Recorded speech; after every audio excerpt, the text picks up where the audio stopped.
अस्सलामुअलैकुम। अच्छा, कभी ऐसा हुआ है कि एक बेहतरीन ऑडियो रिकॉर्डिंग की जाए और बाद में पता चले कि बैकग्राउंड में एक मुसलसल हिस या हम की आवाज़ आ रही है। भाई ये बहुत ही परेशान कन हो सकता है ना। लेकिन फिक्र की कोई बात नहीं। आज हम यही देखेंगे कि इस बिन बुलाए मेहमान को अपनी रिकॉर्डिंग से हमेशा के लिए कैसे निकाला जाए। और ये बात 100% सच है। ये एक ऐसा मसला है जिसका सामना तकरीबन हर किसी को कभी न कभी करना ही पड़ता है। शुरू में तो ये शायद एक बहुत हल्की सी आवाज़ लगे, इतनी हल्की कि इस पर ध्यान भी ना जाए।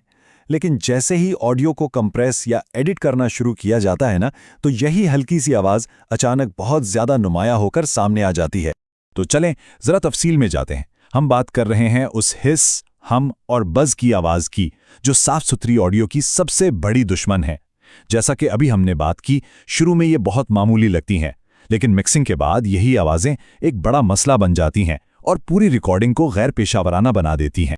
और ये कोई अनोखी बात नहीं है। घर पर रिकॉर्डिंग करने वाले तकरीबन हर शख्स को इस मसले का सामना करना पड़ता है। चाहे कोई पॉडकास्ट हो, वॉइस ओवर हो या फिर म्यूजिक रिकॉर्डिंग, ये नापसंदीदा शोर हमेशा यूं समझिए कि रंग में भंग डालने पहुंच ही जाता है। तो सवाल यह है कि उससे निपटा कैसे जाए। देखें, सबसे अहम उसूल तो ये है कि इलाज से परहेज बेहतर है। ये बात हमेशा याद रखने वाली है कि शोर को रिकॉर्डिंग में आने से रोकना उसे बाद में हटाने की कोशिश करने से कहीं ज्यादा आसान और बेहतर है। ये शोर आमतौर पर 3 जगहों से आता है। पहला, रिकॉर्डिंग का माहौल यानी कमरा। दूसरा, इस्तेमाल होने वाला सामान यानी गियर। और तीसरा, बिजली यानी पावर सप्लाई। चलें इन तीनों को एक एक करके देखते हैं। माइक्रोफोन बहुत हसास होते हैं। वो कमरे की हर छोटी से छोटी आवाज़ को पकड़ लेते हैं।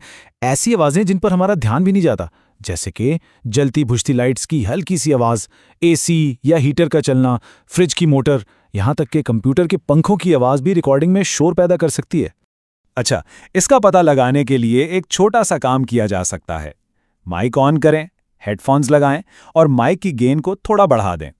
अब कमरे में बिल्कुल खामोशी से घूम फिरकर सुनें कि ये शोर कहाँ से आ रहा है। जैसे ही शोर का जरिया मिल जाए, उसे या तो बंद कर दें या फिर अपना माइक्रोफोन उससे दूर कर लें। चलें फर्ज करते हैं कि कमरे का शोर तो काबू में आ गया, लेकिन अगर शोर अब भी बाकी है तो हो सकता है कि मसला खुद आलात यानी गियर में हो। तो अब इस पर बात करते हैं। देखें, सारे माइक्रोफोन्स एक जैसे नहीं होते। कुछ माइक्स जैसे कि बहुत मशहूर SM7B, उन्हें काम करने के लिए बहुत ज़्यादा गेन यानी पावर की ज़रूरत होती है। अब अगर प्रीएम्प बहुत अच्छी क्वालिटी का ना हो तो गेन बढ़ाने पर प्रीएम्प खुद ही शोर पैदा करना शुरू कर देता है। दूसरी तरफ रोड NT1 जैसे माइक्स हैं जिनका सेल्फ नॉइज यानी अपना अंदरूनी शोर बहुत कम होता है। मतलब ये कि वो कुदरती तौर पर ही बहुत खामोश होते हैं और उन्हें कम गेन चाहिए होती है, जिससे सिग्नल बिल्कुल साफ मिलता है। अच्छा, तो कमरा भी खामोश है, सामान भी बेहतरीन है, लेकिन फिर भी एक अजीब सी गूंज आ रही है।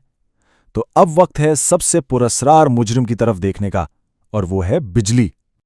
ये आवाज़ अक्सर ग्राउंड लूप की वजह से आती है। ये एक इलेक्ट्रिकल मसला है जो तब पैदा होता है जब कई डिवाइसेस एक ही सर्किट में लगी हों। इसकी आवाज़ एक गहरी मुसलसल गूंज जैसी होती है। तो इसे ठीक कैसे किया जाए? तरीका यह है कि हर चीज़ को पावर आउटलेट से निकाल दें, फिर एक एक करके अपने सामान को वापस लगाएं और हर बार हेडफोन से सुनते रहें कि शोर कब वापस आता है।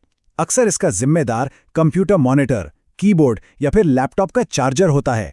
एक बहुत आसान हल यह है कि रिकॉर्डिंग करते वक्त लैपटॉप को चार्जर से हटाकर बैटरी पर चलाया जाए। लेकिन अगर शोर पहले ही रिकॉर्डिंग में आ चुका हो तो फिर क्या किया जाए? खैर, ये आखिरी ऑप्शन होना चाहिए, लेकिन हमारे पास कुछ ऐसे टूल्स हैं जो मिक्सिंग के दौरान उस शोर को कम करने में मदद कर सकते हैं। चलें उन पर भी एक नज़र डालते हैं। पहला टूल है नॉइज गेट। इसे एक खुदकार दरवाजे की तरह समझें जो सिर्फ तब खुलता है जब आवाज़ आ रही हो और जैसे ही खामोशी हो ये बंद हो जाता है। ये जुमलों के दरमियान जो खामोशी होती है उसे बिल्कुल साफ करने के लिए बेहतरीन है। लेकिन यहाँ एक एहतियात ज़रूरी है। अगर नॉइज़ गेट को बहुत ज़्यादा सख्त सेट कर दिया जाए तो ये परफॉर्मेंस के नाजुक हिस्सों को भी काट सकता है, जैसे किसी लफ्ज़ के आखिर में ली गई हल्की सी सांस। इसलिए इसे बहुत एहतियात से इस्तेमाल करना चाहिए। इससे भी जदीद एक टूल है जिसे नॉइज सप्रेसर प्लगइन कहते हैं, जैसे कि वेव्स NS1।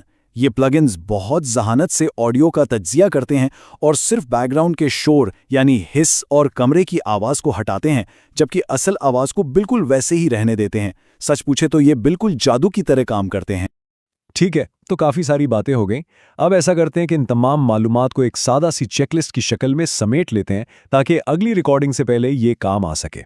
तो खुलासा ये है, सबसे पहले रिकॉर्डिंग से पहले हमेशा हेडफोन्स लगाकर सुनें और शोर के ज़राए को ख़त्म करें। दूसरा, अपने सामान को समझें। तीसरा, बिजली के कनेक्शंस को चेक करें। और आखिर में, अगर बहुत ही ज़्यादा ज़रूरी हो तब मिक्सिंग में टूल्स का इस्तेमाल करें, वो भी एहतियात के साथ।